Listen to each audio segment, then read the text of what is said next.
ಕಾಂಗ್ರೆಸ್ ಇದ್ದು ಆ ಪಕ್ಷಕ್ಕೆ ಗುಡ್ ಬೈ ಹೇಳಿದ್ರಿಂದಾಗಿ ಅವರು ಕಾಂಗ್ರೆಸ್ ಜೊತೆಗಿನ ಸಂಬಂಧವನ್ನು ಬಿಟ್ಟು ಹೊರಗೆ ಬಂದಿದ್ದಾರೆ ಅಂತೇಳಿ ಹೇಳ್ಕೊಂಡಿದ್ದಾರೆ. ಹೀಗಾಗಿ ಒಟ್ಟಾರೆಯಾಗಿ ಈ ದಿನಗಳು, ಅದರಲ್ಲೂ ಮುಖ್ಯವಾಗಿ ತಮಿಳುನಾಡಿನ ಈ ಸರ್ಕಾರ ರಚನೆ ಸಂದರ್ಭದಲ್ಲೇ ಎಲ್ಲರಿಗೂ ಇದು ಕಿರಿಕಿರಿ ಆಗಿದ್ದು ಅಥವಾ ಮತ್ತೆ ತೊಂದರೆ ಕೊಟ್ಟಿಸ್ಕೊಳ್ಳಲ್ಲ. ಬಟ್ ಆದರೆ ವಿಜಯ್ ಅವರು ತಮ್ಮ ಸರ್ಕಾರವನ್ನು ರಚನೆ ಮಾಡೋದಕ್ಕೆ ಮುಂದಾಗಿದ್ದು ಮಾತ್ರ ಒಂದು ಸಮಾಧಾನಕರ.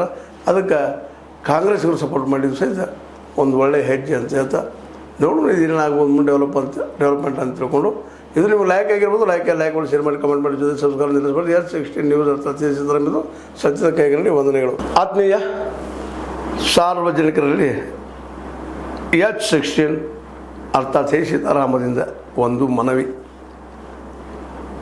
ಈ ಸಂಸ್ಥೆ ಭ್ರಷ್ಟಾಚಾರ, ಅನ್ಯಾಯ, ಅತ್ಯಾಚಾರಗಳಿಂದ ನೊಂದವರ ವೇದಿಕೆ. ಅನ್ಯಾಯಕೋರರ, ಭೂಗಳ್ಳರ, ನಶಾ ಸಾರಾಯಿ ಮಾಫಿಯಾಗಳ ವಿರುದ್ಧದ ಧ್ವನಿ. ರೈತರ, ಕೂಲಿಕಾರ, ಕಾರ್ಮಿಕರ, ಬಿದ್ದ ಸಮುದಾಯ ಜನರ ಧ್ವನಿ. ಬೆಂಬಲವಾಗಿ ನಿಂತು ತನುಮನ ಧನದ ಸಹಾಯಕ್ಕೆ ಸಾರ್ವಜನಿಕರಲ್ಲಿ ಕೋರಿಕೆ. ದಾನದ ಸಹಾಯ ನೀಡಿ ಸ್ವಾತಂತ್ರ್ಯ ಪತ್ರಿಕೋದ್ಯಮ ಉಳಿಸಿ ಬೆಳೆಸಿ. ವಂದನೆಗಳು.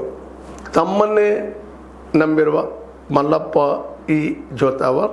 ಈ ಕೆಳಗಿನ QR ಸ್ಕ್ಯಾನ್ ಮಾಡಿ ಅಥವಾ ಈ ನಂಬರ್ ಅಂದರೆ 7411402405ಗೆ ಇಲ್ಲ 9686864852ಗೆ ನೀವು ಫೋನ್ಪೇ ಮಾಡಿ, ಪೇಟಿಎಮ್ ಮಾಡಿ ಅಥವಾ ಇನ್ನಾವುದೇ ಮಾಧ್ಯಮದಿಂದ ಗೂಗಲ್ ಮೂಲಕ ಸಹಾಯ ಮಾಡಿ ಈ ಪ್ರಾಮಾಣಿಕ ಪತ್ರಿಕೋದ್ಯಮವನ್ನು ಉಳಿಸಿ ಅಂತ ಮತ್ತೊಮ್ಮೆ ಮನವಿ. ವಂದನೆಗಳು.